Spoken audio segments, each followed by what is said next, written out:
Assalamualaikum warahmatullahi wabarakatuh. Yang terhormat Bapak Kepala Sekolah SD Negeri 4 Boyolali, yang kami hormati Bapak Ibu Guru dan karyawan SD Negeri 4 Boyolali. Pertama, marilah kita panjatkan puji syukur kehadirat Allah Subhanahu wa Ta'ala yang telah melimpahkan nikmat dan anugerahnya sehingga kita dapat berkumpul di acara siang hari ini dengan keadaan sehat walafiat tanpa kurang suatu apa. Kita awali kegiatan ini dengan menyanyikan lagu kebangsaan Indonesia Raya. Kepada seluruh hadirin dimohon berdiri.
Terima kasih, silakan duduk kembali. Acara selanjutnya pembacaan doa oleh Bapak M. Ngafif Bahtiar. Kami persilahkan.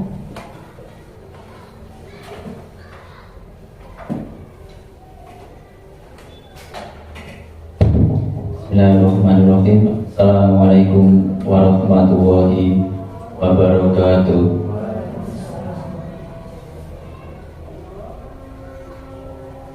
A'udzu billahi minasyaitonir rajim. Bismillahirrahmanirrahim. Alhamdulillahirabbil alamin. Hamdan yuwafi ni'amahu wa yukafi mazidah. Ya Rabbana lakal hamdu wa lakas syukru kama yanbaghi lil jalali wajhikal karim wa 'azimi sultanik. Allahumma shalli wa sallim ala Muhammad wa ala alihi wa sahbihi ajma'in. Allahumma ighfir lana dhunubana wal walidina wal masyayikhina wal jami'il mu'minin wal mu'minat wal muslimin wal muslimat al-ahya'i minhum wal amwat. Ya Allah, ya Tuhan kami agungkan segala asma besar-Mu, karena Engkau zat yang mulia. Kami tandahkan tangan kehadirat-Mu, karena Engkaulah zat yang maha mengabulkan segala permohonan hamba-Mu. Untuk itu, dengan mengucapkan puji serta syukur kehadirat-Mu atas segala rahmat karunia-Mu yang telah Engkau limpahkan kepada kami, pada hari ini kami berkumpul di sini dalam rangka acara diseminasi aksi nyata guru penggerak angkatan 11. Jadikan kegiatan hari ini kegiatan yang Engkau ridhoi, yang membawa barokah, rahmat, taufik dan hidayah-Mu. Ya Allah, Tuhan yang maha bijaksana, jadikan acara yang kami laksanakan ini sebagai momentum bagi kami untuk dapat meningkatkan semangat kami, terutama bagi anak-anak didik kami dalam berperan serta untuk melaksanakan segala pembangunan bangsa, negara, dan daerah kami sehingga terwujud masyarakat yang sejahtera, aman, dan damai. Ya Allah, Tuhan yang Maha Agung, tanamkan sifat Rahman dan Rahim-Mu kepada kami, rasa persatuan dan kesatuan persaudaraan, rasa kasih sayang ukhuwah Islam yang di antara kami agar tetap terjalin utuh. Ya Allah, terimalah doa dan pinta kami. Ya Allah, Tuhan yang Maha Pengampun, ampunilah dosa dan kesalahan kami, orang tua kami, guru-guru kami, dan saudara-saudara kami. Ya Allah yang Maha Pengasih, berikanlah kepada kami kesehatan, keselamatan, serta kekuatan dalam kami menerima pelajaran yang diberikan oleh guru-guru kami sebagai bekal hidup kami.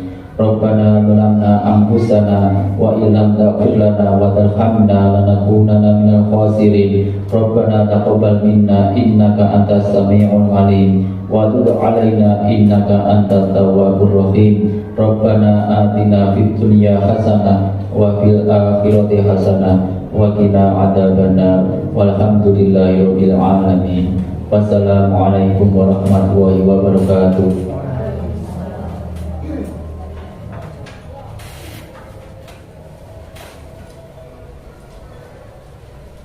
Acara selanjutnya sambutan dari Kepala Sekolah SD Negeri 4 Boyolali kepada Bapak Sarjono kami persilahkan.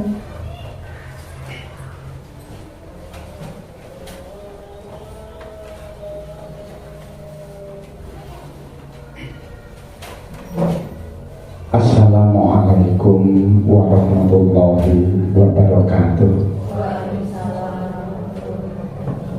Alhamdulillahirabbil alamin. Wa bihi nasta'inu ala umuri dunya. Asyhadu an la ilaha illallah wa asyhadu anna Muhammadan abduhu wa rasuluh. Allahumma sholli ala Muhammadin wa ala alihi wa ashabihi ajmain. Amma ba'd. Bapak Ibu guru SD Negeri 4 Boyolali yang sangat saya hormati,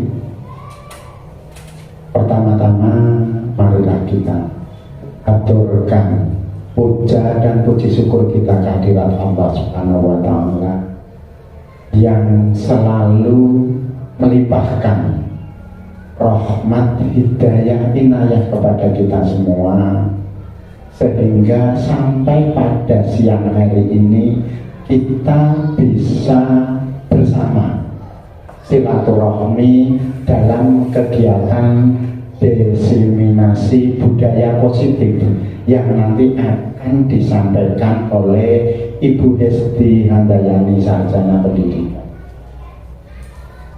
Sehingga kita wajib, kita pantas puja puji syukur kita haturkan dengan bersama-sama membaca tahmid. Alhamdulillahirabbil alamin.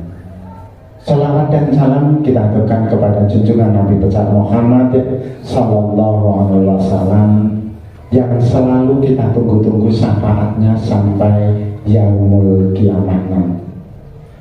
Bapak Ibu yang sangat saya hormati, kalau kita lihat, kita tilik dari budaya positif yang nanti akan disampaikan oleh Ibu Hesti Handayani, Sarjana Pendidikan, sebenarnya sudah sering kita lakukan, tetapi nanti akan diperjelas, akan dipertegas oleh Ibu Hesti Handayani saat nanti disampaikan, mulai dari pengertian sampai aplikasi di kegiatan ibadah kita di dunia pendidikan. Sehingga budaya positif ini akan mengubah mindset kita dari sebuah hukuman-hukuman serta sebuah statement negatif menjadi berpikir positif. Contoh yang paling gampang, Kalau zaman dulu piket kelas harus membersihkan kelas, kalau tidak denda 500 rupiah atau dikenai hukuman. Tapi mungkin akan muncul berbeda setelah nanti akan disampaikan oleh Bu Hesti saat budaya positif itu diluncurkan. Contoh lagi, akan diluncurkan mungkin kesehatan sebagian dari iman. Maka anak-anakku, ayo belajar bersama-sama kita membersihkan kelas. Caranya jadwal ya, hal-hal seperti itu, sehingga karakter anak akan terbentuk positif. Kalau dalam bahasa Muslim kita, anak akan tertanam mindset husnudon, bukan suudon.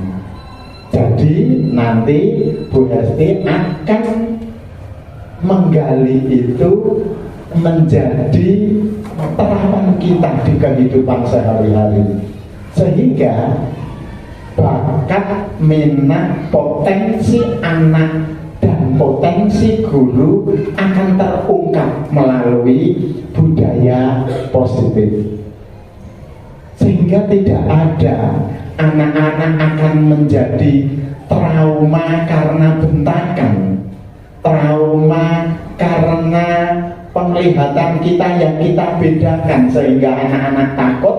Tetapi anak-anak karakter positif yang muncul itu akan menjadi kesadaran diri untuk berbuat sepositif mungkin, sebaik mungkin, yang tadinya dari pembiasaan menjadi budaya yang sehari-hari dilaksanakan, dan akan menghindarkan bullying antar teman, antar guru dengan guru, antar guru dengan murid, antar teman tadi murid dengan murid, karena sudah berubah mindsetnya, pola pikir dasarnya. Dari tadinya harus membentak, tapi kita gali energi positif hati menjadi lebih baik, sehingga nantinya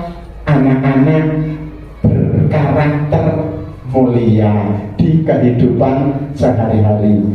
Saya hanya mengharapkan untuk Bapak Ibu dan Bu Hesti Handayani, setelah diseminasi nanti kita bisa menerapkan budaya positif di lingkungan kita. Bapak Ibu guru sudah mulai menerapkan budaya positif, anak-anak melalui pembelajarannya juga akan terakomodir dalam budaya positif tersebut.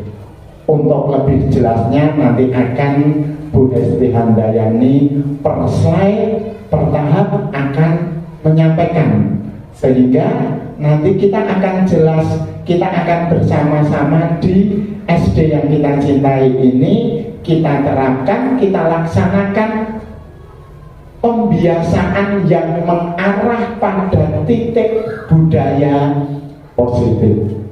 Demikian Bapak Ibu, saya sangat mengharapkan Bu Hesti Handayani nanti saat menyampaikan diseminasi budaya positif ini menjadi tolakan atau pijakan untuk ke depan, agar kita benar-benar pada titik ramah anak, dengan akhir semuanya adalah well-being. Demikian yang saya sampaikan. Banyak salah kata saya, mohon dimaafkan. Akhirul kata, wabillahi taufiq wal hidayah. Wassalamualaikum warahmatullahi wabarakatuh.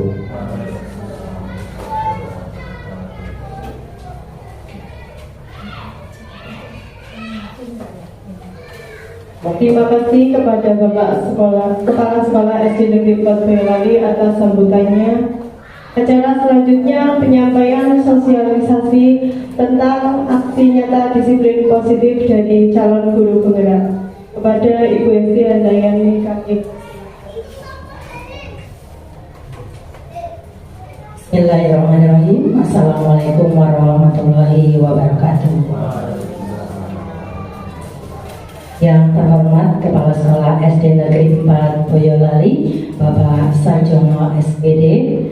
Yang kami hormati Bapak Ibu Guru SD Negeri 4 Boyolali.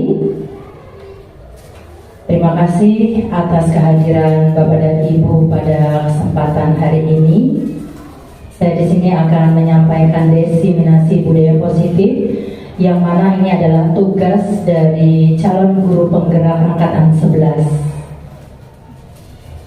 Yang mana di budaya positif ini sebetulnya kita sudah menerapkan di dalam kegiatan mengajar kita, tetapi di sini saya akan memaparkan seperti apa yang saya alami ataupun saya pelajari di CDP angkatan 11.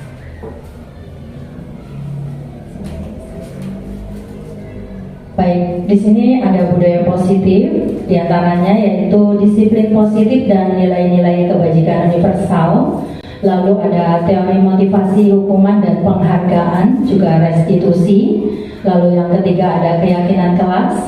Yang keempat ada kebutuhan dasar manusia dan dunia berkualitas. Yang kelima ada 5 posisi kontrol. Dan yang keenam ada segitiga restitusi. Di bagian pertama, di sini ada disiplin positif dan nilai-nilai kebajikan universal, di mana tujuannya yaitu pendidik dapat menjelaskan makna kontrol dari paparan teori kontrol Dr. William Glasser, serta miskonsepsi yang terjadi di kehidupan sehari-hari, serta dapat menjelaskan perubahan paradigma stimulus respon kepada teori kontrol.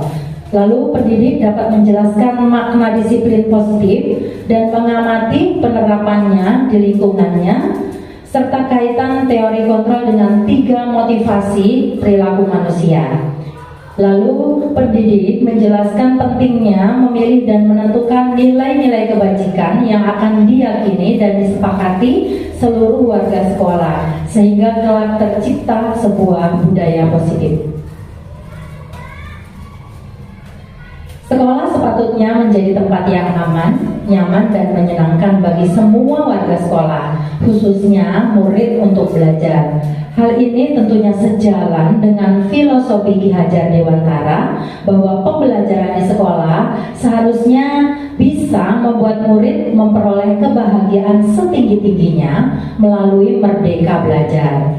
Seorang guru memiliki tugas mendidik sekaligus mengajar murid-murid di sekolah. Oleh karena itu, aksi nyata yang dapat dilakukan adalah menerapkan budaya positif yang diawali dengan perubahan paradigma, teori kontrol, dan disiplin positif melalui keyakinan kelas.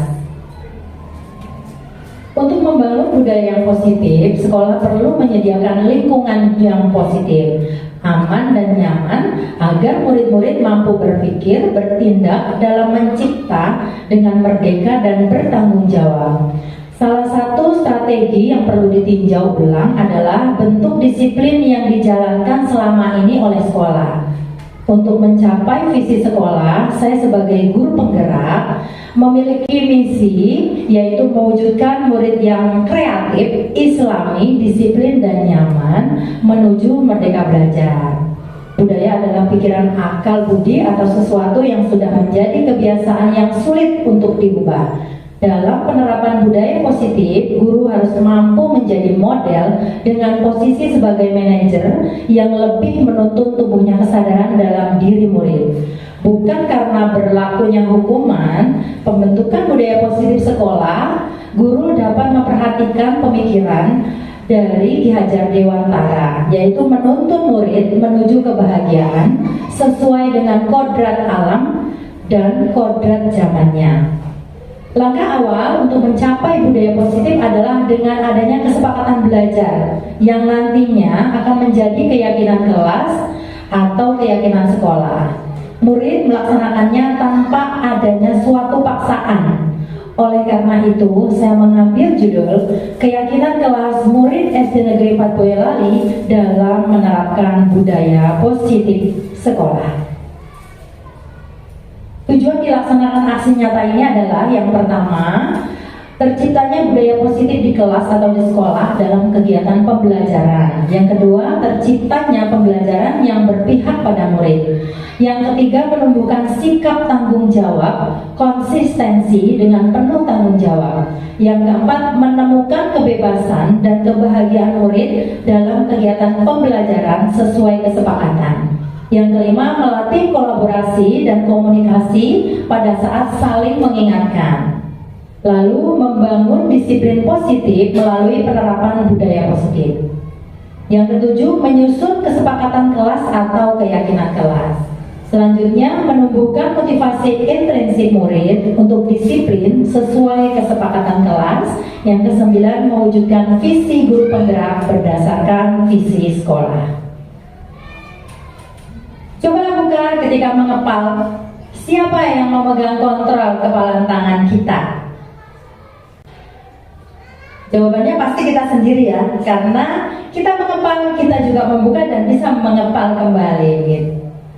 Nilai-nilai kebajikan adalah sifat-sifat positif manusia yang merupakan tujuan mulia yang ingin dicapai setiap individu. Dari Dr. William, di sini ada teori kontrol pada tahun 1984 menyatakan bahwa setiap perbuatan memiliki suatu tujuan. Lalu ada dari Diana Gosson 1998 menyatakan bahwa mengemukakan bahwa dengan mengaitkan nilai-nilai kebajikan yang diyakini seseorang, maka motivasi intrinsiknya akan terbangun sehingga menggerakkan motivasi dari dalam untuk dapat mencapai tujuan mulia yang diinginkan. Di sini ada ilusi kontrol. Guru mengontrol murid. Nah, semua perilaku memiliki tujuan ya.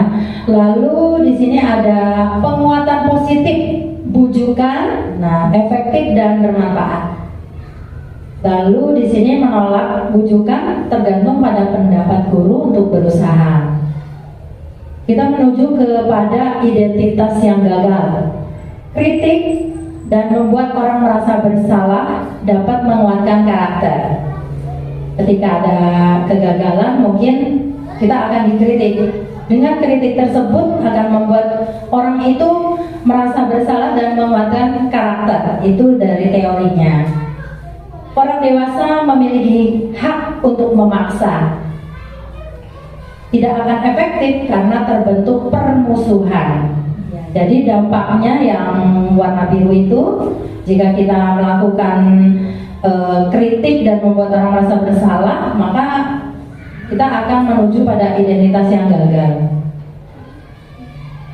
Perubahan paradigma, di sini ada stimulus respon, yaitu realitas kebutuhan kita sama. Semua orang melihat hal yang sama. Kita mencoba mengubah orang agar berpandangan sama dengan kita. Perilaku untuk dilihat sebagai suatu kesalahan. Orang lain bisa mengontrol saya bisa mengontrol orang lain. Pemaksaan pada saat bujukan gagal dan model berpikir menang kalah, ini stimulus responnya. Untuk teori kontrolnya, realitas kebutuhan kita berbeda. Setiap orang memiliki gambaran yang berbeda. Kita berusaha memahami pandangan orang lain tentang dunia. Semua perilaku memiliki tujuan. Hanya ada yang bisa mengontrol diri Anda, hanya Anda. Anda tidak bisa mengontrol orang lain. Kolaborasi dan konsensus menciptakan pilihan-pilihan baru. Lalu ada model berpikir menang-menang. Jadi tidak ada yang menang kalah. Kalau di stimulus respon itu ada model berpikir menang kalah, tetapi untuk di teori kontrol itu adanya model berpikir menang dan menang, jadi semuanya sama. Di sini ada makna kata disiplin, di mana ada kemerdekaan, disitulah harus ada disiplin yang kuat. Sungguh pun disiplin itu bersifat self-disiplin, yaitu kita sendiri yang mewajibkan kita dengan sekeras-kerasnya, tetapi itu sama saja. Sebab jikalau kita tidak cakap melakukan self-disiplin, wajiblah penguasa lain mendisiplinkan diri kita. Dan peraturan demikian itulah harus ada di dalam suasana merdeka. Ini adalah dari Ki Hajar Dewantara, Judulnya di situ pemikiran konsepsi keteladanan sikap merdeka pada cetakan kelima tahun 2013 di halaman 470. Lalu ada juga makna kata disiplin dari Diana Gosen dalam bukunya Restructuring School Discipline pada tahun 2001. Beliau menyatakan bahwa kata disiplin berasal dari bahasa Latin disciplina yang artinya belajar. Kata disiplin juga berasal dari akar kata yang sama dengan disiplin atau murid.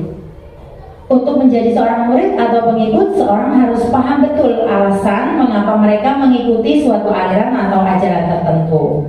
Sehingga motivasi yang terbangun adalah motivasi intrinsik, bukan ekstrinsik. Disiplin menurut Ki Hajar Dewantara maupun Diana Gosen, di mana kedua pakar pendidikan mengartikan disiplin sebagai bentuk kontrol diri, yaitu belajar untuk kontrol diri agar dapat mencapai suatu tujuan mulia. Tujuan mulia di sini mengacu pada nilai-nilai atau prinsip-prinsip mulia yang dianut seseorang. Kita namakan nilai-nilai tersebut sebagai nilai-nilai kebajikan yang universal. Lalu kita ke bagian 2, ada teori motivasi, hukuman dan penghargaan restitusi.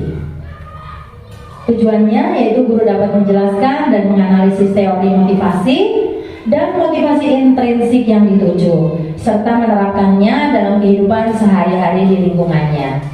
Guru dapat menjelaskan konsep hukuman dan penghargaan dan konsep pendekatan restitusi. Guru juga dapat melakukan pengamatan dan peninjauan atas praktik penerapan konsep-konsep tersebut di lingkungannya sendiri. Motivasi merupakan dorongan yang timbul pada diri seseorang secara sadar atau tidak sadar untuk melakukan suatu tindakan dengan tujuan tertentu. Menghindari ketidaknyamanan dan hukuman, di sini murid melakukan disiplin diri karena ia takut dihukum. Ini adalah merupakan motivasi ekstrinsik. Lalu mendapatkan imbalan atau penghargaan dari orang lain, murid melakukan disiplin diri karena ia ingin mendapatkan imbalan. Ini merupakan motivasi ekstrinsik. Lalu menghargai nilai-nilai kebajikan diri sendiri, murid melakukan disiplin diri karena sadar akan nilai kebajikan dirinya. Ini merupakan motivasi intrinsik. Di sini ada kasus Desi kurang menguasai pelajaran matematika, sehingga pada saat pelajaran tersebut berlangsung, dia lebih banyak berdiam diri atau menggambar di buku pelajarannya. Pada saat Pak Seno, guru kelasnya, sedang mengajar matematika, Pak Seno menanyakan pertanyaan. Lalu Desi menjadi gugup dan tak sengaja menjatuhkan tasnya dari kursi, serta tiba-tiba menjadi gagap.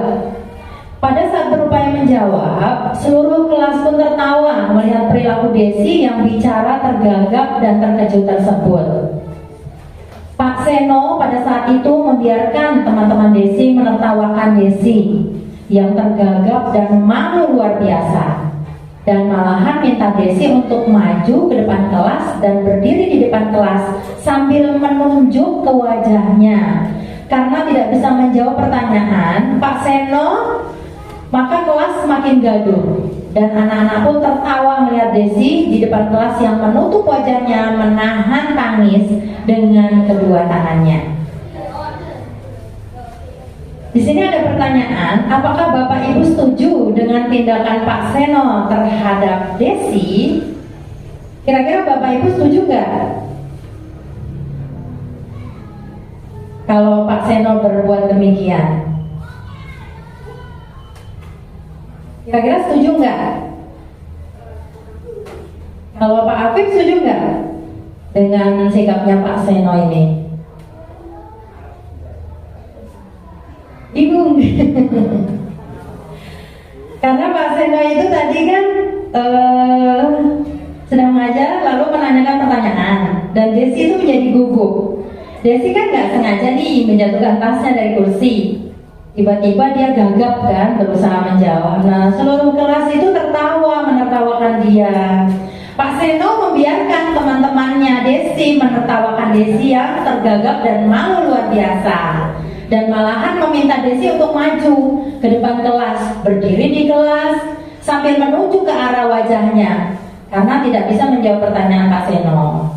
Nah, akhirnya kelasnya itu jadi gaduh nih, dan anak-anak pun semua tertawa melihat Desi di depan kelas yang menutup wajahnya dan menahan tangis dengan kedua tangannya. Nah, di sini saya bertanya, menurut Bapak Ibu yang dilakukan Pak Seno ini sudah betul apa belum? Belum ya? Karena kenapa? Kenapa? Coba diutarakan alasannya. Kira-kira menurut Pak Afif gimana itu, Pak Seno? Kurang. Iya. Kalau dari peristiwa itu, menurut kami sikap Pak Seno kurang pas, karena kan harusnya Pak Seno menasehati dengan baik-baik, tidak malah menertawakan. Karena kalau menertawakan itu berarti bukan malah menambah motivasi, bukan malah menambah semangat, tapi malah menambah down seperti itu. Kita berikan tepuk tangan untuk Pak Afif. Bagus sekali jawabannya dari Pak Afif. Kita lihat ke pertanyaannya. Tadi, apakah Bapak Ibu setuju dengan tindakan Pak Seno terhadap Desi? Tadi sudah diungkapkan oleh Pak Afif bahwa menurut Pak Afif itu tidak tepat ya sikapnya, karena membuat anak menjadi semakin down ya, seperti tindakan bullying ya Bapak Ibu. Lalu menurut Bapak Ibu tindakan Pak Seno terhadap Desi adalah sebuah hukuman atau konsekuensi nih? Menurut Bu Sasa gimana? Kira-kira tindakan Pak Seno ini hukuman atau konsekuensi, dan mengapa?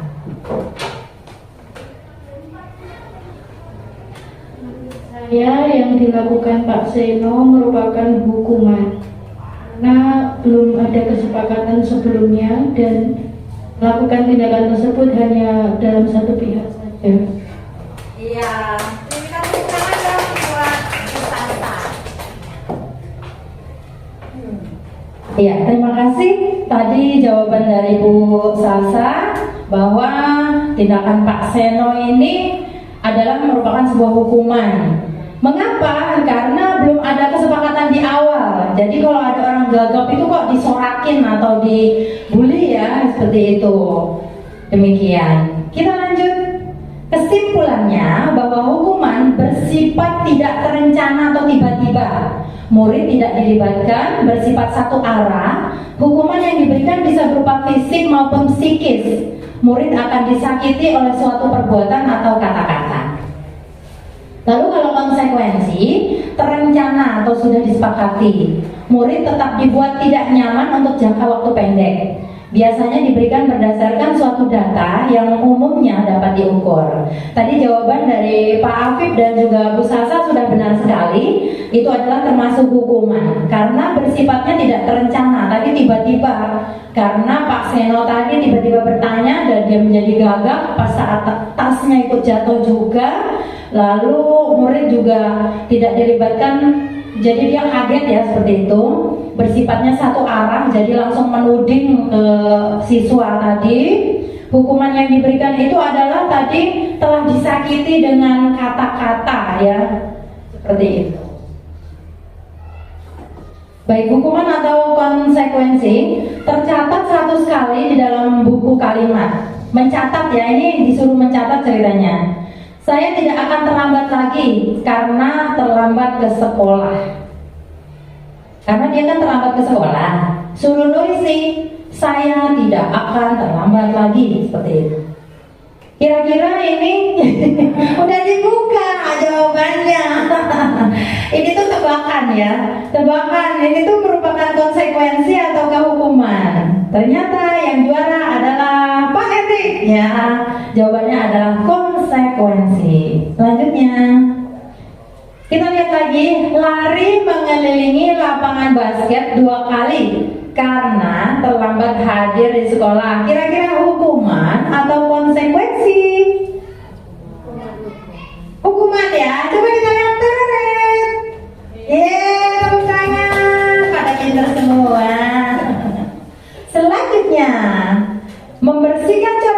yang dibuatnya di meja tulis, di meja kita. Ya, konsekuensi atau hukuman Bapak Ibu? Konsekuensi. Teret, apakah jawabannya? Betul, tepuk tangan. Bagus sekali. Selanjutnya masih ada nggak Pak Erin? Oh, masih ada nih.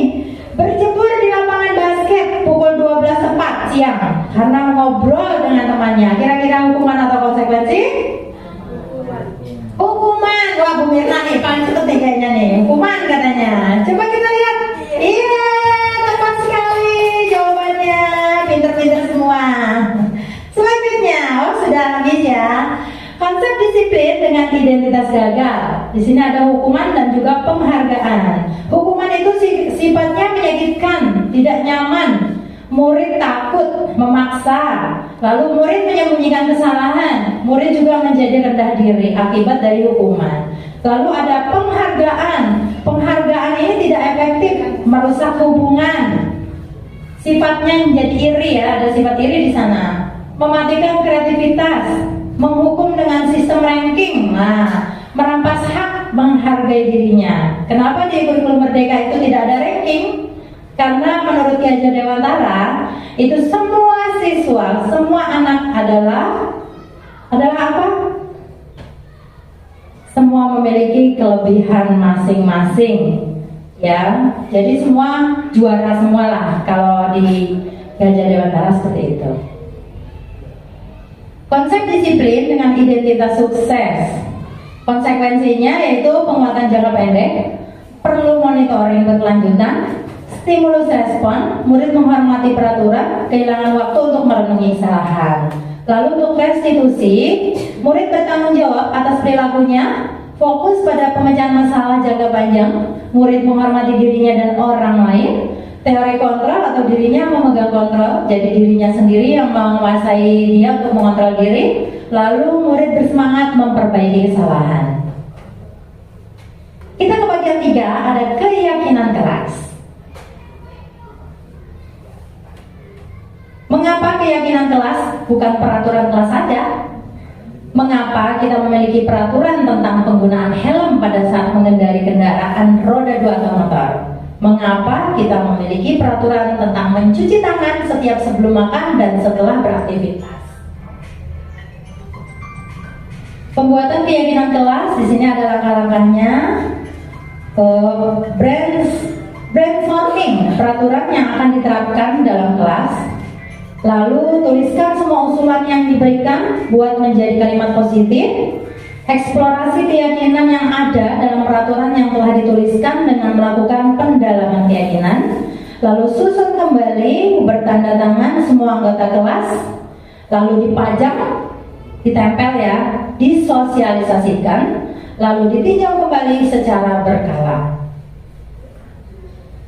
Keyakinan kelas di sini yang pertama lebih abstrak dari peraturan. Berupa pernyataan universal, dibuat dalam bentuk kalimat positif sesuai dengan kondisi kelas dan sekolah agar mudah diterapkan. Dan yang selanjutnya, semua warga sekolah dilibatkan saat membuat. Semua warga kelas dilibatkan saat membuat. Saya telah membuat keyakinan kelas. Di sini sudah lolos validasi. Keyakinan kelas saya jabarkan di sini bahwa kesepakatan yang diyakini bersama yang berasal dari ide dan pikiran masing-masing, siswa lalu disatukan dan disepakati bersama untuk menjadi nilai-nilai kebaikan sebagai dasar yang diyakini untuk ketertiban dan kebaikan bersama di kelas. Mengapa membuat keyakinan kelas? Guru sebaiknya membuat keyakinan kelas, sebuah keyakinan yang dibuat dan disepakati bersama yang berasal dari pendapat dan ide bersama.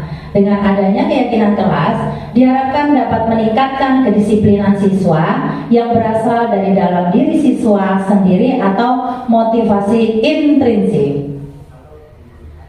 Di mana langkah-langkah membuat keyakinan kelas yaitu saya waktu itu yang pertama siswa menulis 4 poin tentang kelas yang mereka impikan pada selembar kertas. Lalu kertas tersebut ditempelkan pada dinding. Jadi kertas kecil gitu ya. Setiap anak mempunyai 4 poin. Guru dan siswa mengulas apa saja yang telah ditulis oleh siswa. Lalu guru dan siswa memilah keyakinan kelas yang tepat dan disepakati bersama dan menulis hasil keyakinan kelas yang disepakati. Jadi dari kertas kecil tersebut ada 4 poin, setiap anak itu mempunyai 4 poin. Lalu kita pilih bersama dan ditulis hasil keyakinan kelas yang disepakati.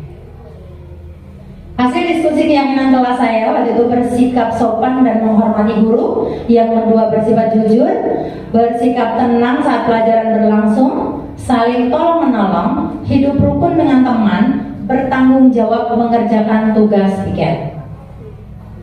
Ini dokumentasi kegiatan. Langkah pertama yang seperti tadi kita baca, siswa menulis 4 poin tentang kelas yang mereka inginkan pada selembar kertas. Lalu langkah kedua ini ditempelkan kertas tersebut di dinding. Lalu guru dan siswa memilah keyakinan kelas yang telah tepat dan disepakati bersama. Ini lalu saya tuliskan di papan. Hasil keyakinan kelas ditempel pada dinding kelas agar setiap saat dapat dilihat oleh siswa dan dilaksanakan sebaik-baiknya sesuai kesepakatan bersama. Ini adalah keyakinan kelas saya: bersikap sopan dan menghormati guru, bersikap jujur, bersikap tenang saat pelajaran berlangsung, saling tolong-menolong, hidup rukun dengan teman, bertanggung jawab mengerjakan tugas piket. Saat itu ada umpan baliknya dari siswa. Lalu yang keempat ada kebutuhan dasar manusia dan dunia berkualitas.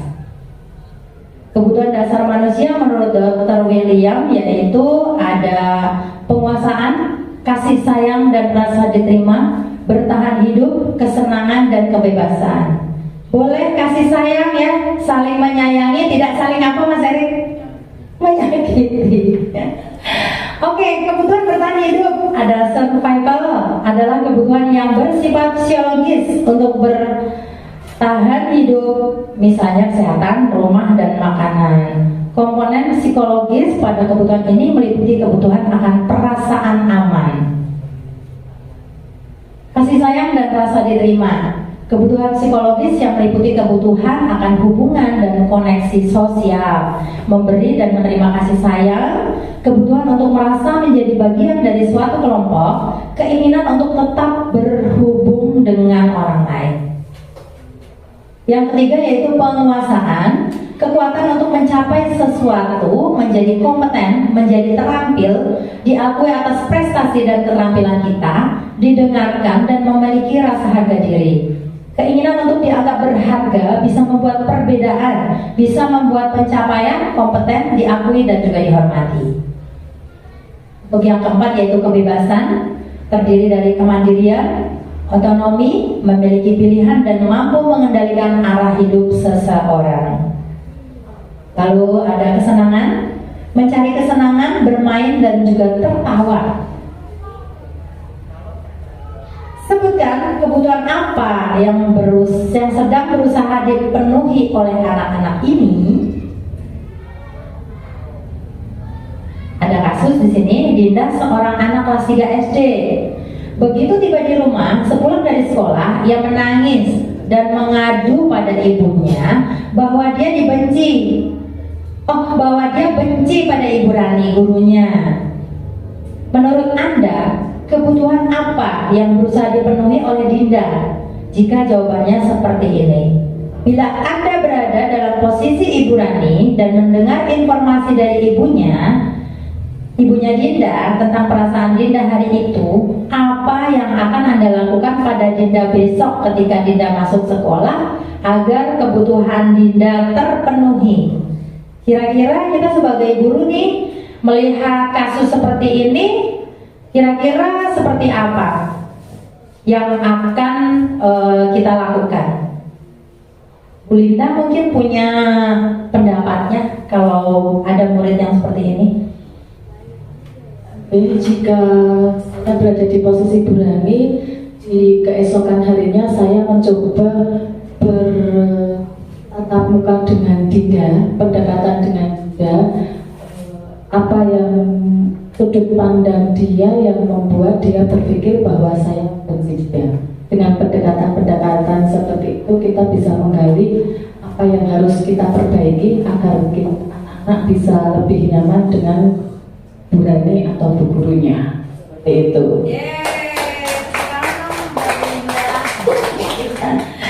Iya, bagus sekali Bu Linda jawabannya. Coba kita lihat slide. Oh, yang Bu Rani tadi sudah terjawab ya oleh Bu Linda, betul sekali tadi ketika seperti itu harusnya kita melakukan pendekatan dulu ya Bu Linda ya. Kita tanya dulu, kenapa ini anak kok bisa benci pada gurunya gitu. Terus hal-hal apa, jadi kita melakukan pendekatan dulu terhadap siswa kita. Nah, ini adalah kebutuhan akan kesenangan ternyata. Ibu guru bilang aku tidak boleh bersenandung sewaktu mengerjakan tugas. Katanya kelas harus tenang, tidak ada suara. Kan nggak seru jadinya. Nah, ini merupakan kebutuhan akan kesenangan. Lalu yang kedua, ibu guru tidak menyapaku hari ini, padahal aku pakai jepit rambut baru. Menurut Bapak Ibu ini kebutuhan akan apa ya? Pujian? Ingin dipuji ya, ingin diperhatikan ya. Kesenangan, kasih sayang biasanya itu ya. Coba kita lihat kebutuhan akan apa ya? Betul, di sini ada kasih sayang dan rasa diterima. Selanjutnya, aku senang bisa pergi ke tempat-tempat yang aku suka. Ini kira-kira kebutuhan apa ya? Kesenangan ya, Bu Mutia. Coba kita lihat jawabannya. Kebebasan ternyata. Dia ingin pergi ke tempat-tempat yang disuka. Sering sekali kita melihat di kelas kayak model galang, kayaknya dia butuh kebebasan deh. Inginnya pergi terus ke tempat-tempat yang dia suka. Jadi dia nggak suka di kelas, jadi pengennya di luar-luar terus. Butuh kebebasan dia ya. Selanjutnya, dunia berkualitas merupakan tempat khusus dalam pikiran Anda, tempat menyimpan gambaran dari semua yang diinginkan. Bisa berisi orang, hal-hal dan apa saja yang terbaik dalam hidup Anda dan membuat Anda merasa bahagia dan terpenuhi kebutuhan dasar Anda. Dalam menentukan segala sesuatu yang masuk ke dalamnya, tidak perlu kita terlalu mempertimbangkan standar masyarakat. Gambaran dunia berkualitas adalah unik dan spesifik untuk setiap orang. Jika Anda masih hidup di dunia berkualitas Anda, hidup akan sempurna buat Anda. Tapi sayangnya, Anda tidak bisa tinggal di sana. Lalu ada bagian 5 posisi kontrol. Ini dari Diana Gosen. Posisi kontrolnya yaitu penghukum, membuat rasa bersalah, menjadi teman, menjadi pemantau, dan juga menjadi manajer. Nah, di sini ada posisi kontrol. Kita sebagai guru kira-kira bisa menempatkan diri sebagai apa ya? Karena kasus-kasus siswa itu biasanya berbeda. Kita boleh menempatkan diri kita sebagai penghukum, boleh. Lalu membuat merasa bersalah juga boleh, sebagai teman boleh, sebagai pemantau boleh, dan juga sebagai manajer. Tergantung dari kasus apa yang kita alami saat pembelajaran. Coba kita lihat teori kontrolnya. Yang pertama sebagai penghukum, yaitu menggunakan hukuman fisik atau verbal. Patuhi peraturan saya, atau awas, kamu selalu saja salah. Nah, itu sebagai penghukum ya. Lalu yang kedua, pembuat rasa bersalah. Suaranya lembut dan menggunakan keheningan. Itu biasanya Pak Afif ya. Bapak sangat kecewa sekali denganmu, katanya. Afif biasanya gitu ya.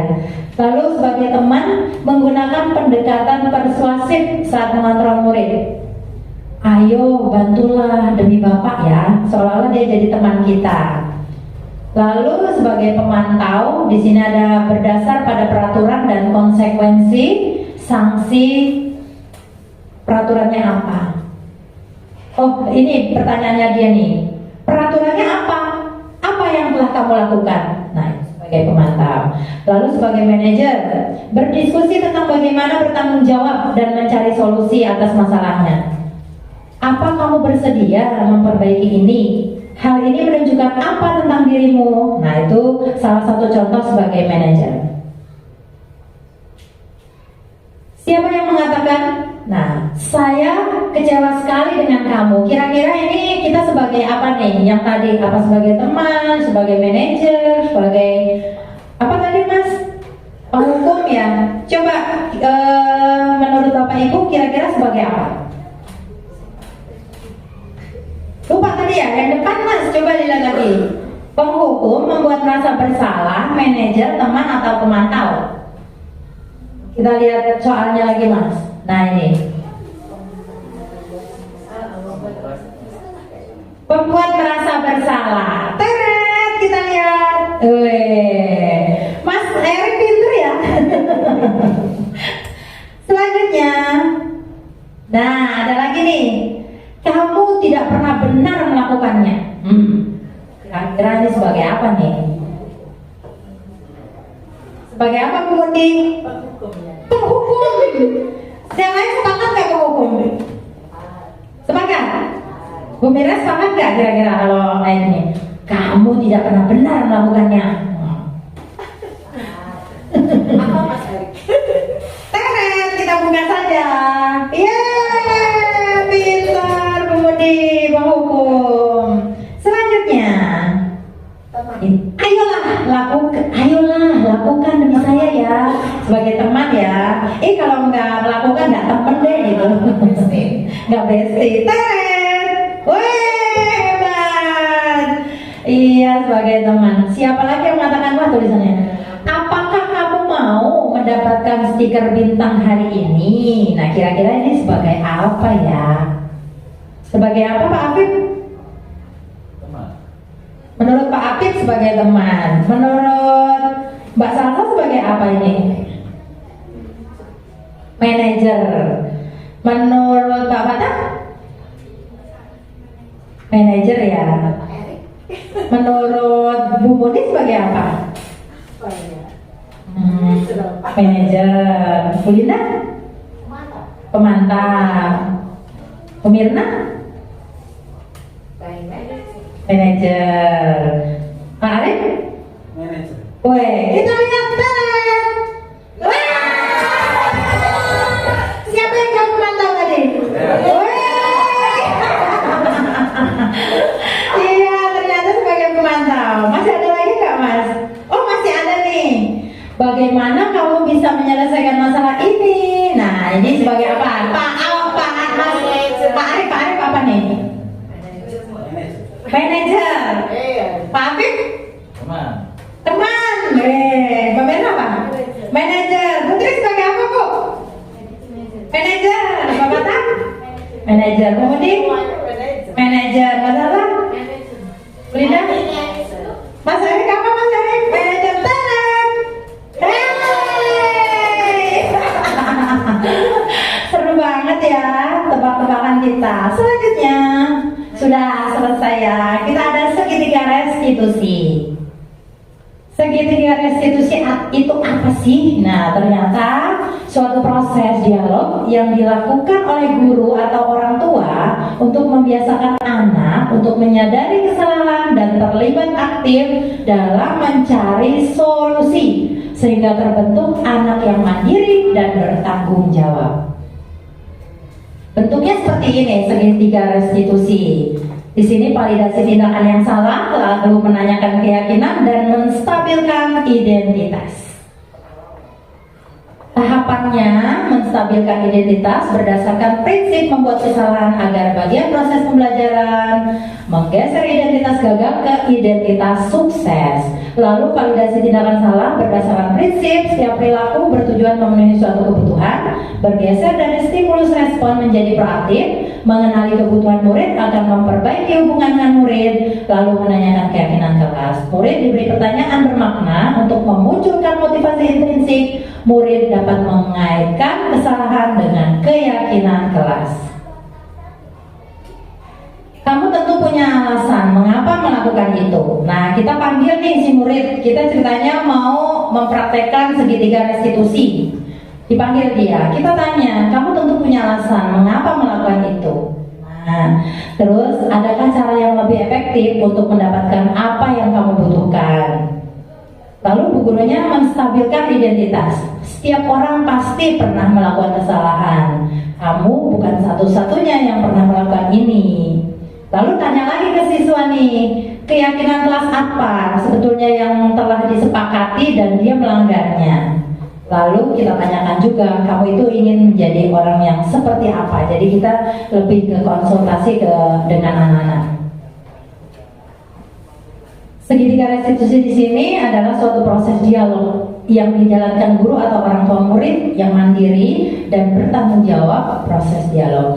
Yang pertama tadi menstabilkan identitas, validasi tindakan yang salah, dan juga menanyakan keyakinan kelas. Di sini saya membuat video bersama Mas Satria. Kasusnya adalah Satria sering datang terlambat ke sekolah karena bangun kesiangan akibat sering main game hingga larut malam. Lalu saya memanggilnya dan menanyakan, kenapa kok kamu sering datang terlambat seperti itu. Terus dia bilang karena main HP hingga larut malam. Lalu saya menanyakan, berarti kamu telah melanggar dari kesepakatan kelas apa? Jadi diajak siswa untuk berkomunikasi. Juga ada kasus yang kedua. Di sini Akila tidak terima pekerjaannya selalu dicontek temannya. Ia marah dan tidak dapat menahan emosinya. Begitu juga dengan kasus yang pertama tadi, saya memanggil Mbak Akila, saya tanya kenapa seperti itu. Lalu kita bilang bahwa semua orang itu pasti pernah punya kesalahan ya, tetapi apakah harus dengan seperti itu dia temannya bersikap seperti itu. Lalu kita tanyakan juga, melanggar apa dia dari kesepakatan kelas yang sudah disepakati bersama. Ya, ini sebenarnya ada videonya ya, tapi bisa dilihat nanti di tayangan YouTube saya. Jadi saya sudah upload di sana. Jadi ini tanggapan juga dari Maher dan juga Mbak Kila. Kita refleksi bersama, apakah Bapak Ibu ketahui sebelumnya tentang disiplin? Lalu hal baik apa yang Bapak Ibu peroleh setelah diseminasi ini? Lalu apa rencana Bapak Ibu selanjutnya terkait disiplin positif di sekolah kita? Kira-kira apa ini? Yang nomor 1 dulu deh, saya minta tolong Pak Afif. Kira-kira Bapak Afif sebelumnya tentang disiplin itu seperti apa? Lalu setelah diseminasi, ternyata disiplin itu seperti apa gitu? Kira-kira gimana Pak Afif disiplin itu? Apa yang Bapak Ibu ketahui sebelumnya tentang disiplin? Ya, bahwasanya disiplin ini banyak yang mengartikan salah satunya adalah tepat waktu. Itu kalau disiplin waktu. Kemudian disiplin selain waktu, mungkin disiplin dalam hal tata tertib. Nah, itu merupakan beberapa hal dari disiplin. Ya, itu menurut kami, Bu, simpel saja. Oke, setelah diseminasi ini kira-kira menurut Pak Afif ada perubahan nggak dari yang diketahui sebelumnya dengan setelah tadi ada diseminasi tadi? Menurut saya ya ada kaitannya tentang beberapa hal dari budaya positif tadi, tentang salah satunya sikap dari Bapak Ibu guru terhadap anak dalam hal memerintah, dalam hal memberikan konsekuensi dan hukuman dari siswa yang tidak tertib dan tidak taat pada aturan, seperti itu. Terima kasih. Sekarang saya ingin bertanya lagi dengan Pak Arif. Kira-kira kalau menurut Pak Arif gimana? Yang kaitannya dengan disiplin tidak jauh berbeda berbeda dengan pendapat dari tadi. Menurut pandangan saya terkait disiplin itu yang pertama tepat waktu, kemudian yang kedua taat pada peraturan berkaitannya dengan disiplin. Kemudian untuk poin yang kedua, hal baik apa yang bisa diperoleh setelah diseminasi ini, yang saya amati tadi terkait dengan keyakinan kelas. Nah itu ternyata dalam pembuatan keyakinan kelas itu seluruh siswa harus dilibatkan. Nah, seperti itu. Jadi bukan Bapak Ibu guru yang menawarkan keyakinan kelas seperti ini, apakah anak-anak setuju? Nah ternyata tidak sesimpel itu. Jadi lebih efektif ketika semua anak-anak itu membuat keyakinan kelasnya, kemudian nanti dijadikan satu dan dimusyawarahkan secara bersama-sama terkait keyakinan kelas yang mana yang sekiranya bisa diterapkan. Seperti itu Bung Ibu.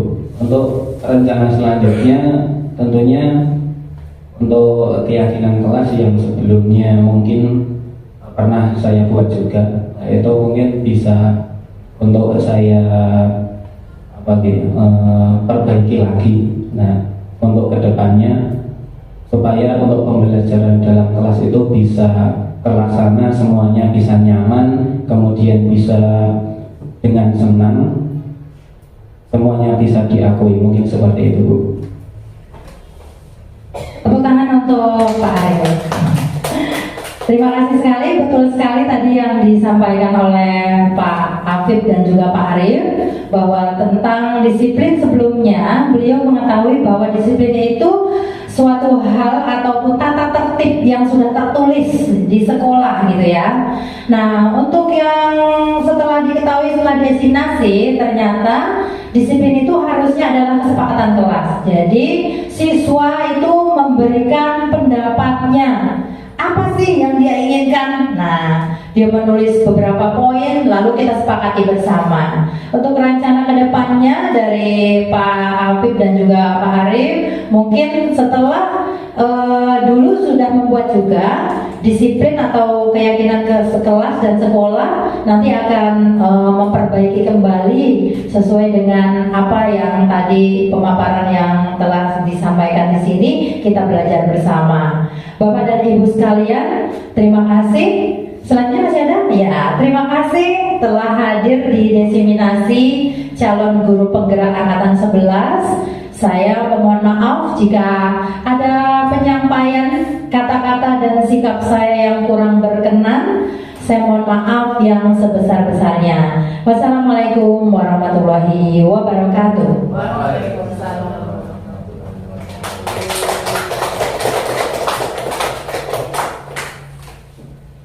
Kami mengucapkan terima kasih yang sebesar-besarnya kepada Ibu Hesti Handayani, Sarjana Pendidikan, atas waktu dan pengetahuan yang telah dibagikan.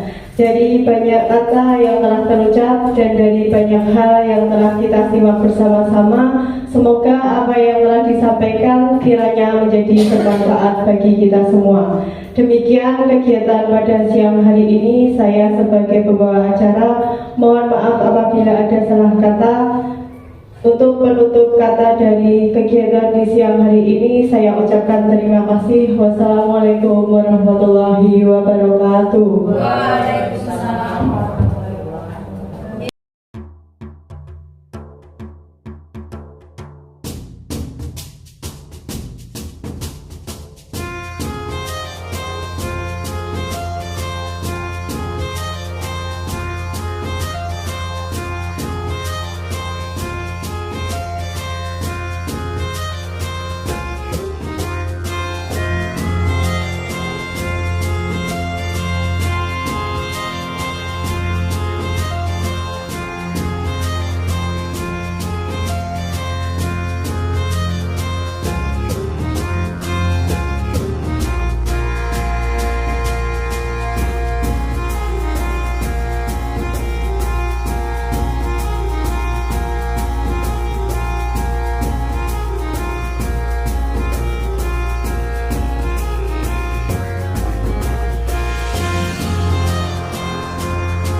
Oh iya, Mas Satria, sering terlambat itu suatu kesalahan atau bukan? Baik, Mas Satria, berbuat kesalahan itu manusiawi. Setiap orang pasti pernah berbuat kesalahan. Yang penting kita bisa belajar dari kesalahan tersebut dan berusaha untuk memperbaikinya. Setuju?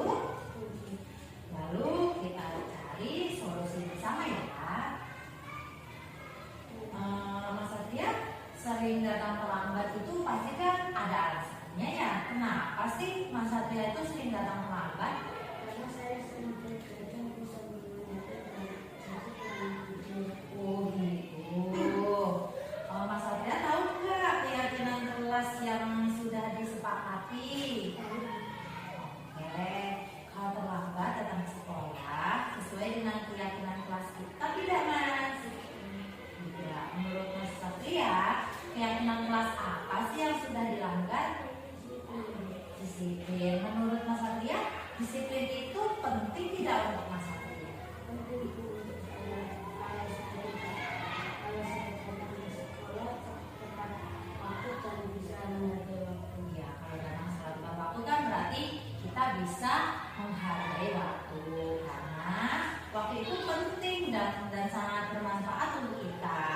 Seperti juga kita dapat menghargai orang-orang yang ada di sekitar kita. Pekerjaan menjadi tidak menumpuk dan kita juga dapat melatih rasa kepedulian. Iya, saya menyesal saya sering terlambat. Saya selalu Oke, baik Mas Satria, sudah melakukan hal yang baik dengan cara meminta maaf. Menurut Mas Satria, apa yang akan dilakukan agar Mas Satria tidak terlambat lagi datang ke sekolah?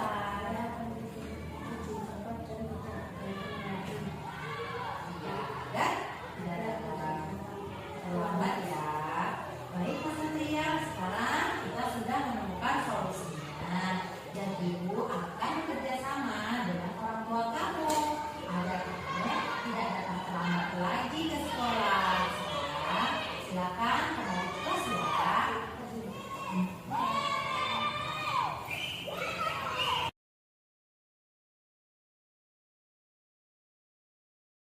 Hilang. Tadi dengar dari kelas katanya kamu harus belajar ya. Kenapa sih kesal?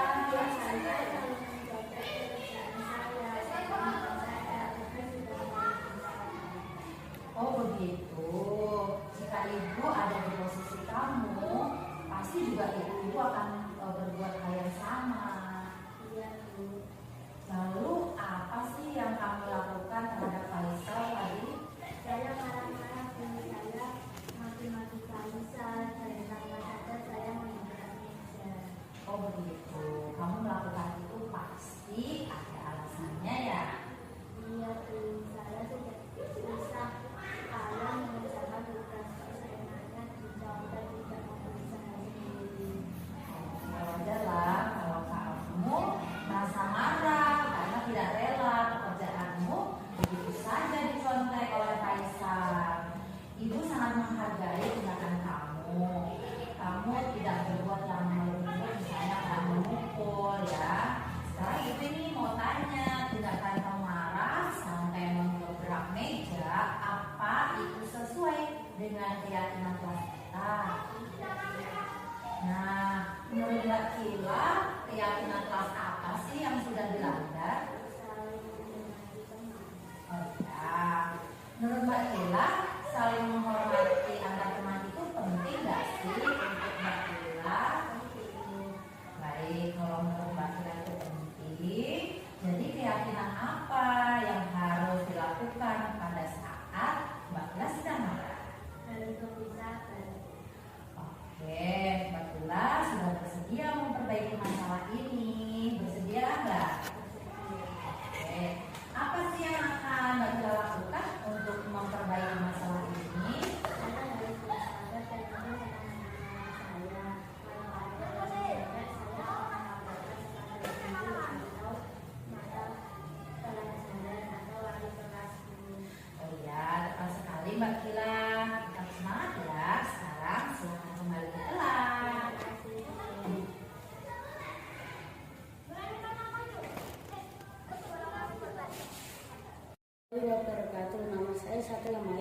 Terima kasih Ibu Guru. Saya senang sekali diajak diskusi dengan Ibu Guru untuk menemukan solusi atas kesalahan yang telah saya lakukan. Saya tidak akan begadang lagi agar tidak datang terlambat.